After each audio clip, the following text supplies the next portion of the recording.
Hello दोस्तों, मैं हूं निशा और आप सुन रहे हैं राजकुमारी मीरा की कहानी चैप्टर 64। माही अपने सामने खड़े उस विशाल पर्वत की तरफ देख रही थी जिसे पार कर वह अपनी मंजिल की तरफ एक और कदम बढ़ा सकती थी। राजा सोम ने माही को बताया था कि इस पहाड़ी को छाया पहाड़ी के नाम से जाना जाता है। यहाँ हर चीज की अपनी एक छाया होती है, परंतु यह छाया कोई निर्जीव वस्तु नहीं अपितु एक जीवित छाया होती है जो बहुत ही खतरनाक और क्रूर होती है। अगर कोई भी व्यक्ति इस छाया के छलावे में आ गया तो उसकी मौत होना तय है। इसी तरह राजा सोम ने माही को छाया पहाड़ी के बारे में और भी बातें बताई, जिन्हें सोचकर माही ने गहरी सांस ली और आगे की तरफ बढ़ चली। माही जैसे जैसे इस घने जंगल के अंदर जा रही थी, अंदर का नजारा बहुत ही सुंदर और लुभावने वाला था, जो किसी भी व्यक्ति को कुछ ही क्षणों में अपनी तरफ मंत्रमुग्ध कर सकता था। इन्हीं सब चीजों को देखते हुए माही यह समझ गई थी कि आखिर क्यों राजा सोम ने माही को यहाँ इतना सावधान रहने के लिए कहा था। माही ने अपने पास रखी एक थैली की तरफ देखा। इसे राजा सोम ने माही को दिया था। यह थैली यहाँ की भ्रम और छलावे को उससे दूर रख सकती है, जिसका असर अब माही को दिखने लगा था। वह जिस समय से जंगल में आई थी उसे अपने आसपास कोई भी खतरा महसूस नहीं हो रहा था जिससे उसकी जान को कोई खतरा हो। राजा सोम ने माही को पहले ही बताया था कि वह पहली बार इस जंगल में जा रही है, इसलिए उसे यहाँ के बारे में ज्यादा जानकारी नहीं है। अगर कोई भी व्यक्ति बिना जानकारी के इस छाया जंगल में आता है तो वह साक्षात अपनी मौत को स्वयं बुलावा देने के बराबर है। यही सब सोचते हुए माही इस घने जंगल को पार करने के लिए तेजी से आगे की तरफ बढ़ रही थी। अचानक उसे अपने आसपास कुछ कदमों की आहट सुनाई दी, जो तेजी से माही की दिशा की तरफ ही बढ़ रही थी, जिसे महसूस कर माही तुरंत पास के एक बड़े से पेड़ की पत्तियों के पीछे जाकर छुप गई। इस विशाल पेड़ की पत्तियां इतनी घनी और बड़ी थी जिन्होंने आसानी से माही को अपने अंदर छुपा लिया। कुछ समय इंतजार करने के बाद माही को अपने सामने से आती 4 परछाइयां नजर आई, जो धीरे धीरे समय के साथ साफ होती जा रही थी। यह 4 पुरुष थे जिन्होंने अपने कंधों पर एक सुंदर सी बग्घी को उठाया हुआ था। उस बग्घी के दोनों तरफ सफेद सुंदर पर्दे लगे हुए थे, जो हवाओं के कारण कुछ देर में अपने स्थान से हट जाते। तभी माही ने ध्यान से उस बग्घी के अंदर देखा तो वहाँ एक 20-21 साल की सुंदर लड़की बैठी हुई थी। उसने सफेद रंग की पोशाक पहनी हुई थी जो हद से ज्यादा छोटी और लुभावनी लग रही थी, जिसे देख माही यह समझने की कोशिश करने लगी कि आखिर यह लोग इस जंगल में क्या कर रहे हैं। अचानक उस लड़की ने उस बग्घी को उठाने वाले अपने सेवकों को रोकने का आदेश देते हुए कहा कि वह कुछ समय यहीं रुककर यहीं विश्राम करेगी। जिसे सुन उन 4 सेवकों ने तुरंत उस बग्घी को रोककर पास में एक छोटा सा टेंट लगाने लगे। सभी तैयारियां करने के बाद एक सेवक ने उस बग्घी के पास जाकर सम्मान पूर्वक अपना सर झुकाते हुए कहा, वे सारिका, आपका विश्राम गृह तैयार है। जिसे सुन उस बग्घी के अंदर बैठी लड़की बाहर आई। इस समय उस लड़की के चेहरे पर बहुत अधिक साज श्रृंगार कर रखा था। उसने अपने बालों की लटों को अपने हाथों से पीछे करते हुए आगे की तरफ बढ़ी। वहीं माही ने इन लोगों की बातों में इतना तो पता लगा ही लिया था कि यह लड़की कोई वैद्य है जो समुद्र राज्य की तरफ यश और रूपाली का इलाज करने के लिए जा रही है, और शायद यह पहली बार समुद्र राज की यात्रा कर रही थी, जिसका अंदाजा माही ने इसके हाव भाव और बातों से लगा लिया था, जो बार बार अपने सेवकों पर क्रोध करते हुए उन्हें अपनी चीजों को अच्छी तरह ख्याल रखने के लिए कह रही थी। इस समय उसके चेहरे पर एक वैद्य होने का गुरु साफ नजर आ रहा था। तभी उसने अपनी तारीफ करते हुए अपने सेवकों से कहा, शायद तुम लोगों को पता नहीं, पर मेरे गुरुदेव ने मुझे यहाँ इसलिए भेजा है क्योंकि मैं अपने राज्य की सबसे होनहार और बुद्धिमान वैद्य हूँ, जो किसी भी बीमारी का इलाज कुछ ही क्षणों में कर सकती है। जिसे सुन उसके सेवकों ने भी उसकी चापलूसी करते हुए उसकी खूबियों के पुल बांधना शुरू कर दिए। वहीं माही बस उस पेड़ पर बैठी इन लोगों की बकवास बातें सुन रही थी। कुछ समय विश्राम करने के बाद वह लोग आगे की तरफ बढ़ गए। जिन्हें जाता देख माही ने आज रात यहीं इसी पेड़ के ऊपर विश्राम करने का फैसला किया, क्योंकि माही को यही स्थान सबसे सुरक्षित और आरामदायक लग रहा था। जिसे सोचते हुए माही कुछ समय के लिए वहीं सो गई। वहीं जब अगली सुबह माही अपने आगे की यात्रा पर निकली तो कुछ आगे जाने के बाद उसने कुछ ऐसा देखा जिसे देख वह कुछ समय के लिए अपने ही स्थान पर खड़ी रही। उसके सामने वही 5 लोगों की लाशें पड़ी थी जिन्हें उसने कल देखा था। कुछ लोग बुरी तरह घायल थे जो इस समय तक मृत्यु को प्राप्त हो चुके थे। तभी माही की नज़र उस लड़की पर गई जो अपने आप को एक बुद्धिमान वैद्य होने का दावा कर रही थी। जब माही ने पास जाकर उनकी यादों को पढ़ने की कोशिश की तब उसे पता चला कि यह लोग यहाँ रात के समय उस छलावे के वश में आकर एक दूसरे से लड़कर ही अपनी जान गंवा बैठे, जिसे देख माही ने एक गहरी सांस ली। सच में कुछ लोग अपने ओवर कॉन्फिडेंट के कारण खुद की ही जान खतरे में डाल लेते हैं, जैसा कि इस लड़की ने किया था। इसे अपनी शक्तियों पर इतना भरोसा था कि उसने सीधे उन छलावों से युद्ध करने की कोशिश की, जिसका परिणाम इसकी मौत निकली। तभी माही के गले में पड़े लॉकेट के अंदर से एक आवाज आई, माही, यह तुम्हारे लिए एक बहुत ही अच्छा अवसर है। इसके कपड़ों में से उस खास टोकन की तलाश करो। अगर यह यहाँ पर निमंत्रण पर आई है तो जरूर इसके पास वह खास टोकन होगा जिसकी सहायता से तुम आसानी से समुद्र राज्य के अंदर जा सकती हो। जिसे सुन माही की आंखें अचानक चमक उठी। इस बारे में तो उसने सोचा ही नहीं था। उसने बिना देरी किए उस लड़की के आसपास जांच करना शुरू किया। कुछ ही पलों में माही के हाथ में एक टोकन था जिस पर एक जलपरी का चित्र बना हुआ था, जिसे देख राजा सोम ने माही को बताया कि यह वही खास टोकन है जिसकी सहायता से माही समुद्र राज्य के अंदर जा सकती है। और अब तो उसके पास एक पहचान भी थी। राजा सोम ने माही को उसके सामने खड़ी लड़की की पहचान लेने के लिए कहा, जिसे सुन माही कुछ समय सोच में डूबी रही। वह ऐसे तो बिना किसी पहचान के राजा सोम के राजमहल तक नहीं पहुंच सकती थी और उसके पास इतना समय नहीं था कि वह एक अच्छे समय का इंतजार करे। और जब उसके पास एक इतना अच्छा मौका खुद ही चलकर आया है तो वह उसे कैसे गवा सकती है। जिसे देख माही ने अपनी आंखें बंद करी और अपने सामने पड़ी उस लड़की का रूप ले लिया। माही ने उसके पास से उसका सामान भी उठाया और उसी के जैसे कपड़े बदलकर अपने आगे की यात्रा पर चलने के लिए तैयार हो गई। पर तभी उसे पीछे से किसी की आवाज आई, क्या तुमने उन लोगों की जान ले ली? जिसे सुन माही के चलते कदम अचानक ही रुक गए। उसने अपनी नजरें उठाकर पीछे की तरफ मुड़कर देखा, जहां एक 20 से 21 वर्ष का युवक नीले वस्त्र पहने उसके सामने खड़ा था। वैसे तो माही को उससे कुछ खास फर्क नहीं पड़ा, पर पता नहीं क्यों उसकी वह एम्बर आंखें देखकर अचानक ही माही के सामने संत देवांश का चेहरा याद आ गया, जिसके साथ उसे यह भी याद आया कि उसने उन्हें बाहर चोटी पर मिलने का वादा किया था, पर वह वहां नहीं गई। शायद वह अब किसी भी व्यक्ति से इतना करीबी बढ़ाने में डरती थी, इसलिए वह जानबूझकर संत देवांश को अनदेखा करना चाहती थी, क्योंकि वह जब भी संत देवांश के पास होती तो वह अपने उन इमोशन को फील करती थी जो उसे कमजोर करते थे, जो माही को बिल्कुल समझ नहीं आ रहे थे। उसने कभी इस तरह के इमोशन को फील नहीं किया था, इसी कारण वह उस समय संत देवांश से नहीं मिलने गई। तभी माही अपनी सोच से बाहर निकलते हुए अपने सामने खड़े लड़के से ही सवाल किया, तुम कौन हो? चैप्टर 65। माही ने अपने सामने खड़े युवक से प्रश्न किया कि आखिर तुम कौन हो? जिसे सुन सामने खड़े युवक ने मुस्कुराते हुए माही की तरफ देखा। कुछ पल इसी तरह वह अपनी एम्बर आंखों से माही की उन काली आंखों में देखता रहा। वहीं उस युवक के इस तरह देखने से पता नहीं क्यों पर माही की दिल की धड़कनें अचानक ही बढ़ने लगी, जिसे महसूस कर माही ने हड़बड़ाते हुए जल्दी से अपनी नजरें सामने खड़े युवक से हटा ली, जो बहुत ही इंटेंस नजरों से उसी की तरफ देख रहा था, जिन्हें अब बर्दाश्त कर पाना माही के लिए मुश्किल हो रहा था। माही एक भी पल यह नहीं रुकना चाहती थी। उसे ऐसा महसूस हो रहा था कि उसने यह प्रश्न करके कोई बहुत बड़ा अपराध किया हो। इसलिए माही ने बिना उस युवक का जवाब जाने यहाँ से जाने का फैसला किया, जिसे सोच माही ने अपने कदम आगे की तरफ बढ़ा दिए। वह बहुत तेजी से आगे की तरफ बढ़ने लगी, पर तभी माही ने महसूस किया कि कोई छाया तेजी से उसका पीछा कर रही है। जिसे समझ माही ने अपनी दाईं तरफ देखा, जहां वह नीले वस्त्र पहने युवक अपने साथ कदम से कदम मिलाकर चल रहा था। यह देख माही ने चलते कदम रोक लिए। माही ने अपनी घनी काली बाहों को आपस में जोड़ते हुए अपने दोनों हाथों को आपस में मिलाकर थोड़े कठोर स्वर में अपने सामने खड़े लड़के से कहा, या तो तुम्हें अपना जीवन प्रिय नहीं है, या तुम कोई मूर्ख हो जो बेवजह अपनी मृत्यु की तरफ बढ़ने की कोशिश कर रहे हो। जिसे सुन सामने खड़े युवक ने माही के अंदाज में ही जवाब देते हुए कहा, मृत्यु का भय मुझे कभी रहा नहीं, और अगर मृत्यु इतनी खूबसूरत होती है तो मैं खुशी खुशी उसे अपनाने के लिए तैयार हूँ।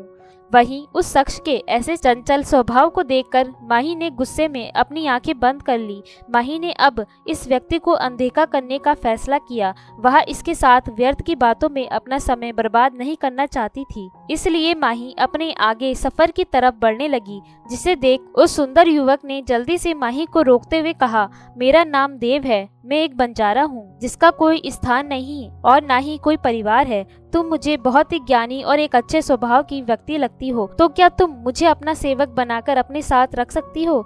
मैं हर प्रकार से तुम्हारी सहायता कर सकता हूँ। वही माही जो आगे की तरफ बढ़ती जा रही थी, उसने पूरी तरह देव की बातों को नजरअंदाज कर दिया। उसे देखकर ऐसा लग रहा था कि जैसे देव उसके आसपास ही ना हो। वही देव ने भी हार नहीं मानी। वह लगातार माही को मनाने की कोशिश करता रहा, पर हमारी माही को कोई इतनी आसानी से मना पाए ऐसा हो ही नहीं सकता। देव ने हर प्रकार की कोशिश कर ली कि वह माही को मना सके, पर माही थी कि उसकी बातों को सुनने के लिए तैयार ही नहीं थी। पता नहीं अचानक देव के दिमाग में क्या आया। उसने अचानक माही से कहा, मैं तुम्हारे लिए खाना भी बना सकता हूँ। बस यही तो कमजोरी है हमारी माही की। जिसे सुन माही के चलते कदम अचानक रुक गए। इन कुछ महीनों में माही जो एक स्वादिष्ट भोजन के लिए तरस सी गई थी, आज खाने का नाम सुनकर उसकी भूख एक बार फिर जाग उठी। हाँ, उसे खाना खाने का बहुत शौक था, परंतु उसे अच्छा खाना कभी बनाना नहीं आता था। माही ने अपना सर पीछे कर सामने खड़े युवक की तरफ देखते हुए कहा, जो माही के रुक जाने पर अपने चेहरे पर 440 वोट की मुस्कान चिपकाए उसी की तरफ देख रहा था। जिसे देख माही ने अपने चेहरे पर थोड़े सख्त भाव लाते हुए देव से सवाल किया, क्या तुम्हें खाना बनाना आता है? जिसे सुन देव ने अपनी छाती थपथपाते हुए कहा कि वह बहुत ही अच्छा खाना बनाता है, इतना स्वादिष्ट कि शायद उसने अपने जीवन में कभी खाया ना हो। वही यह सब सुनकर माही ने कुछ देर सोच विचार करने के बाद कहा, ठीक है, तो पहले तुम मुझे अपने हाथों का भोजन बनाकर खिलाओ। अगर मुझे तुम्हारा भोजन अच्छा लगा तो फिर मैं तुम्हें अपने साथ रखने के लिए विचार करूंगी। जिसे सुन देव ने खुशी खुशी अपना सर हाँ में हिलाया और माही के लिए भोजन बनाने की तैयारी करने लगा। देव अपने पास से एक छोटी सी थैली निकाली, जिसके अंदर से उसने एक चांदी के रंग की कढ़ाई और कुछ खाने की सूखी सामग्री निकाली। देव ने आसपास से कुछ लकड़ियां इकट्ठा की और एक पत्थर के सहारे एक छोटा सा चूल्हा बनाकर उस कढ़ाई को उस चूल्हे के ऊपर रख दिया और धीरे धीरे अपने पास रखी सूखी सामग्रियों को उस कढ़ाई के अंदर डालने लगा। वही माही जो ध्यान से देव की चीजों को देख रही थी, वह उन्हें देखकर काफी हैरान थी। वह ध्यान से उस थैली को देख रही थी, जिसके अंदर भोजन की सामग्री को इतनी आसानी से संग्रहित किया जा सकता था। माही ने कई बार अपनी स्टोरेज अंगूठी में खाने की ऐसी कुछ वस्तुओं को रखने की कोशिश की थी, परंतु वह इसमें असफल रही। इसलिए वह अपने साथ हमेशा कुछ फल या कुछ सूखे खाद्य पदार्थ ही रख पाती। इसलिए वह अपनी अनचभित नजरों से देव की वस्तुओं की तरफ देख रही थी। वह जानना चाहती थी कि देव ने ऐसी अनोखी वस्तु आखिर कहां से ली है। अभी उसने इन बातों को दर किनारे रखना ही सही समझा। वही दूर किसी पेड़ पर खड़ी दो परछाइयां अपने सामने के नजारे को देखकर लगभग पेड़ से गिरने की कगार पर थी। तभी एक परछाई ने दूसरी परछाई को संभालते हुए कहा, श्रवण, क्या तुम हम दोनों को यहाँ मृत्युदंड दिलाना चाहते हो? ये कैसे बच्चों वाली हरकतें कर रहे हो तुम? वही श्रवण को तो जैसे कुछ सुनाई ही नहीं दे रहा था। उसने काल के कंधे को पकड़ते हुए कहा, मेरे भाई, तुम देख रहे हो ना, हमारे मालिक राजा एक बावर्ची बन चुके हैं। तुमने देखा, जिस व्यक्ति ने आज तक अपने हाथों से स्वयं के लिए पानी भी नहीं लिया, आज वह किसी के लिए भोजन पका रहे हैं। क्या यह मेरा कोई सपना है? यह सच है। क्या कोई व्यक्ति प्रेम में इतना पागल हो सकता है कि वह अपनी प्रेमिका के लिए एक बावर्ची बनने तक के लिए तैयार है? वही श्रवण यह सब बातें बहुत ही ज्यादा नौटंकी के साथ कहे जा रहा था। इस समय वह जमीन पर बैठा हुआ था। उसने अपनी एक हाथ को अपने सर पर रखा और दूसरे हाथ से काल के कंधों को पकड़कर किसी दुखियारी माँ की तरह बर्ताव करते हुए आंसू बहाते जा रहा था, जिसे देखकर काल का दिमाग खराब हो गया। उसने गुस्से में एक जोरदार लात श्रवण के पेट में मार दी, जिससे श्रवण अपनी वास्तविकता में वापस लौट आया। उसने अपने झूठे आंसुओं को पोंछते हुए चुपचाप अपने सामने के नजारे को देखने लगा, जहाँ उनके सर्वशक्तिमान मालिक किसी के लिए अपने हाथों से भोजन बना रहे थे। वही माही पास के पत्थर पर बैठकर खाना बनने का इंतजार कर रही थी और हमारे संत देवांश बहुत ही मेहनत के साथ माही के लिए भोजन पकाने की कोशिश कर रहे थे। कुछ समय की मेहनत के बाद आखिरकार उन्होंने माही के लिए कुछ भोजन तैयार किया, जिसे देख उन्होंने बड़े प्यार से उस भोजन को माही के सामने रखा। माही ने ध्यान से खाने की तरफ देखा। देव ने उसके लिए खिचड़ी बनाई थी जो दिखने में तो साधारण लग रही थी। अब माही को बस चक्कर देखना था कि आखिर इसका स्वाद कैसा है। माही ने एक नज़र देव की तरफ देखा जो शायद बस माही की तारीफों का इंतजार कर रहा था, जिसे देख माही ने थोड़ी सी खिचड़ी खाई। वाकई में खिचड़ी काफी स्वादिष्ट बनी हुई थी, जिसे देख माही ने अपनी आंखों में चमक के साथ अपने सामने खड़े युवक की तरफ देखा। उसने सोच लिया था कि अगर यह अच्छा भोजन नहीं बना पाया तो वह तुरंत यहाँ से निकल जाएगी, पर माही ने सोचा नहीं था कि उसके सामने खड़ा यह युवक इतना स्वादिष्ट भोजन बना भी सकता है। कुछ देर के सोच विचार के बाद माही देव को अपने साथ रखने के लिए तैयार हो गई, जिसे सुन देव खुशी खुशी माही के साथ चलने के लिए तैयार हो गया। वैसे तो माही देव को अपने साथ रखने के लिए तैयार नहीं थी, पर पता नहीं क्यों पहली बार वह अपने दिमाग की नहीं दिल की सुन रही थी, जो उसे देव को अपने साथ रखने के लिए गवाही दे रहा था। जिसे सोच माही ने अपना सर झटका और अपने आगे के सफर पर निकल पड़ी।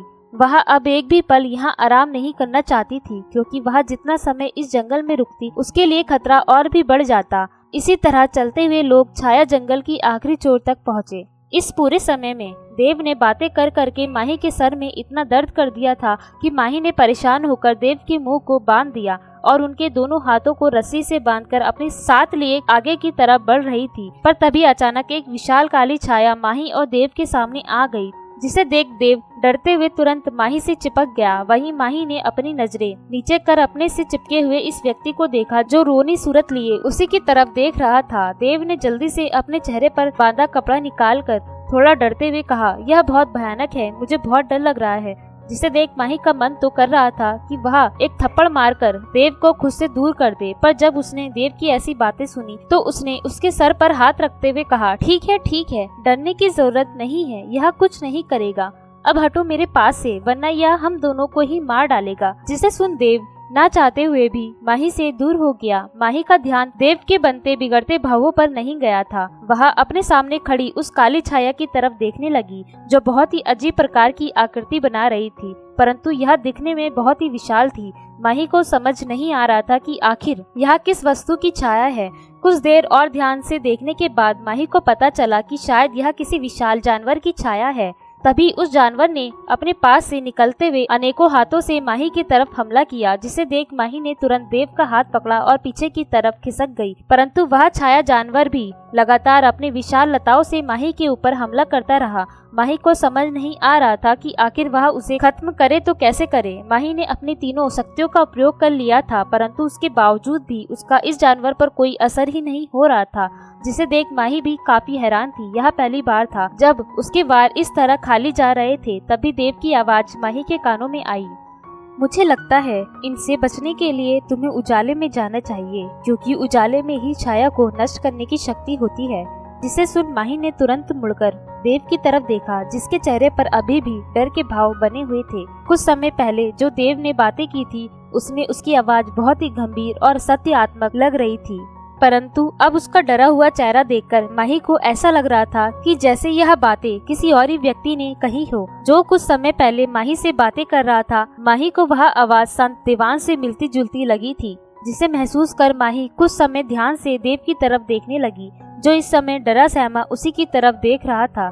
जिसे देख माही ने तुरंत इन बातों को नजरअंदाज किया, क्योंकि अभी उसे किसी भी तरह इस छलावे से अपना पीछा छुड़ाना था। माही जल्दी से आसपास उजाले की तलाश करने लगी, परंतु यह जंगल इतना ज्यादा घना था कि यहाँ सूर्य की रोशनी आना लगभग मुश्किल सा था। तभी उस जानवर ने एक बार फिर माही और देव के ऊपर हमला करना शुरू किया, जिसे देख वह दोनों उनसे बचने की कोशिश करने लगे। अचानक माही को एक विशाल वृक्ष नजर आया।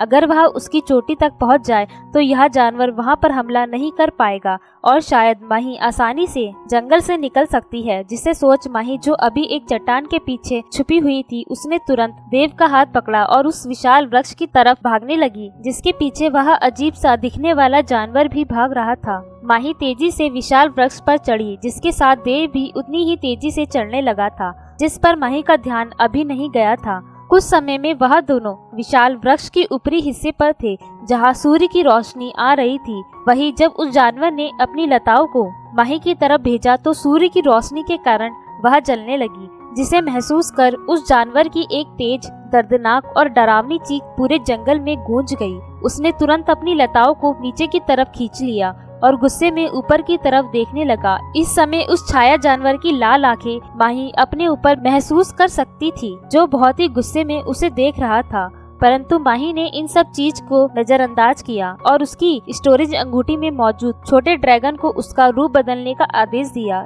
जिसे सुन छोटा ड्रैगन, जो अभी एक बिल्ली के रूप में स्टोरेज अंगूठी में आराम कर रहा था, वह तुरंत बाहर निकलकर एक उड़ने वाले पक्षी में परिवर्तित होकर माही और देव को उस छाया जंगल से बाहर निकालने लगा।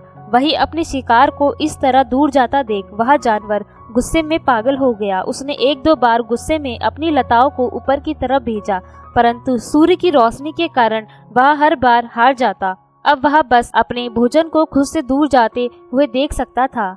कुछ ही समय में छोटे ड्रैगन ने माही और देव को एक दूसरी पहाड़ी पर उतारा, जिसे महसूस कर माही ने एक गहरी सांस ली।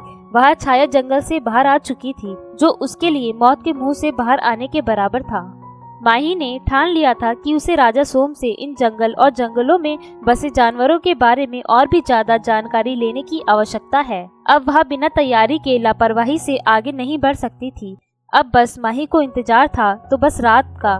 इसके बाद वह राजा सोम से अपने प्रश्नों का उत्तर ले सकती थी।